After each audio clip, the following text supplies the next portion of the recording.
ETV Bharat Urdu में आपका खैर मकदम है। न्यूज़ टाइम की अहम खबरें। जम्मू कश्मीर के साबिक वज़ीर आला डॉक्टर फारूक अब्दुल्ला ने कहा कि उनकी party national conference Jammu Kashmir में पार्लिमानी इंतखाबात अपने बलबूते पर लड़ेगी। तहम उनके फर्जंद उमर अब्दुल्ला का कहना है कि पार्टी इंडिया अलायंस का बदस्तूर हिस्सा है। फारूक अब्दुल्ला ने उम्मीद जाहिर की कि जम्मू कश्मीर में असेंबली और पार्लिमानी इंतखाबात एक साथ मुनक्किद होंगे।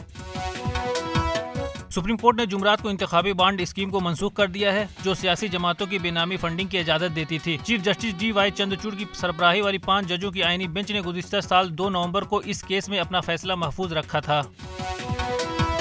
किसान तंजीमों ने अपने कई मुतालबात को लेकर मरकजी हुकूमत के खिलाफ एहतजाज करते हुए पंजाब में कई मकामात पर ट्रेनों को रोक दिया, जिसकी वजह से कई ट्रेनों की आमदोरफ्त मुतासिर हुई। किसानों की एक बड़ी तादाद हरियाणा पंजाब सरहद पर एहतजाज कर रही है। ज्ञानवापी मस्जिद के तहखाने में पूजा की इजाज़त से मुतालिक मुस्लिम फरीक की अर्जी पर इलाहाबाद हाई कोर्ट ने फैसला महफूज कर लिया है।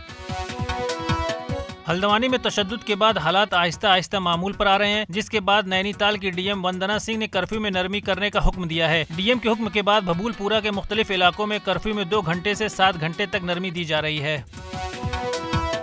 SIA कश्मीर ने एक बैनुल-अक़वामी इंसानी स्मगलिंग केस की तहकीकात के सिलसिले में श्रीनगर में 18 मकामात पर तलाशी कार्रवाइयाँ अंजाम दी। इस दौरान काबिल एतराज़ मवाद और दस्तावेज़ात जब्त किए गए। जम्मू कश्मीर पुलिस ने कुपवाड़ा के लालपुरा इलाके में एक अक्सरियत पसंद मुआविन को गिरफ्तार करके उनकी तहवील से असलहा व गोला बारूद बरामद करने का दावा किया है। फ्रांस के साबिक सदर निकोलस सरकोजी को 2012 में इंतखाबी मुहिम के दौरान गैर कानूनी अखराजात का जुर्म साबित होने पर 6 माह कैद की सजा सुना दी गई है। करप्शन के मुख्तलिफ इल्जामात पर साबिक फ्रांसीसी सदर निकोलस सरकोजी घर पर नजरबंद है। वो 2007 से 2012 तक फ्रांस के सदर रहे थे।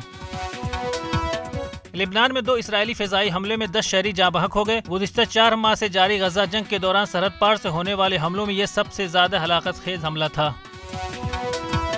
भारत और इंग्लैंड के दरमियान खेले जाने वाले तीसरे टेस्ट मैच के पहले दिन के अख्तिताम पर भारत ने 5 विकेटों पर 326 रन बना लिए। रोहित शर्मा 131 रन बनाकर आउट हुए, जबकि अपना पहला मैच खेलने वाले सरफराज खान 62 रन बनाकर रन आउट हो गए। जडेजा 110 रन बनाकर नॉट आउट हैं।